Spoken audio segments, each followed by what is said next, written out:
ఎందుకొచ్చావు పార్వతి? ఇంత పొద్దుపోయినా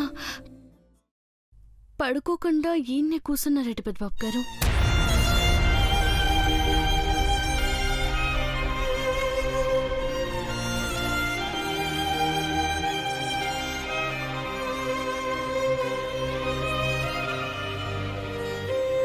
గుండె పశ్చాత్తాపడుతున్నప్పుడు, కళ్ళు కన్నీటి పొరలతో తడుస్తున్నప్పుడు, రెప్పలు మూతపడాలంటే కష్టం పార్వతి. అమ్మగారంటే మీకు ప్రాణం. అమ్మగారు సెయ్యి కాల్చుకున్నారని, మీరు బాధపడుతూ ఉన్నారని నాకు అర్థమైనారు పెద్దబాబు గారు.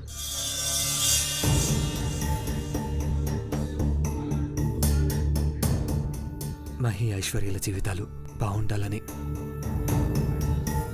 ఇద్దరు కలిసిమెలిసి ఉంటారన్న నమ్మకంతో అమ్మతో అబద్ధం చెప్పాను. కానీ ఆ ఒక్క అబద్ధంతో సరిపెట్టుకుంటాననుకున్నా నేను.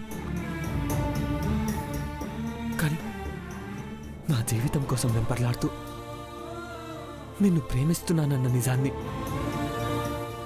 అమ్మతో చెప్పలేకపోయాను. అది కూడా అబద్ధమే కదా పార్వతి.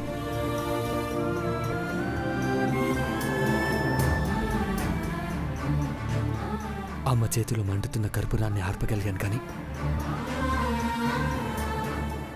నువ్వు నా ప్రేమను కాదన్న మరుక్షణం నుండి నా గుండె కాలిపోతూనే ఉంది పార్వతి.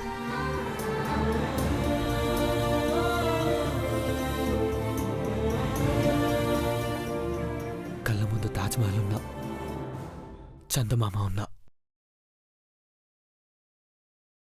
అది చల్లారదు.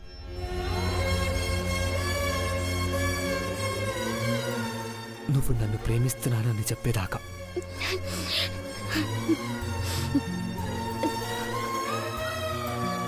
ఆ మాట చెప్తే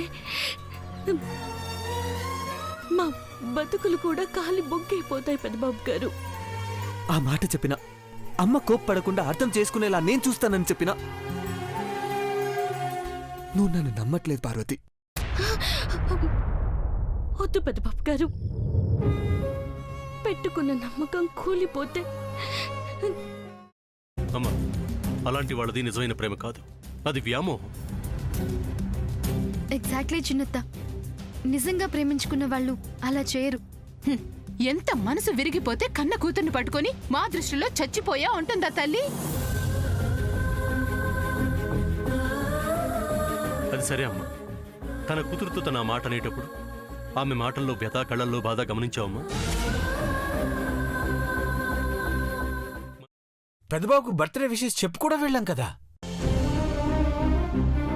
ఊరికే ఎలా కాలిపోతుంది? మంట పెడితేనో పడితేనో తగలబడుతుంది.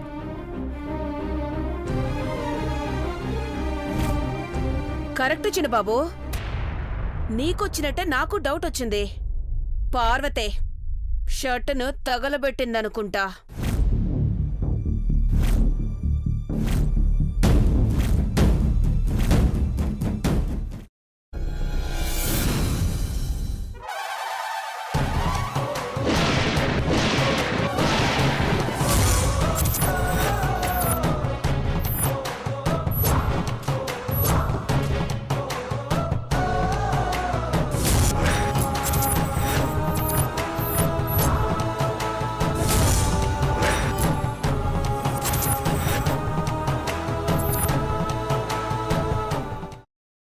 తర్వాత పొట్టు తీసేసి చాప్ చేసి పక్కన పెట్టుకోవాలి.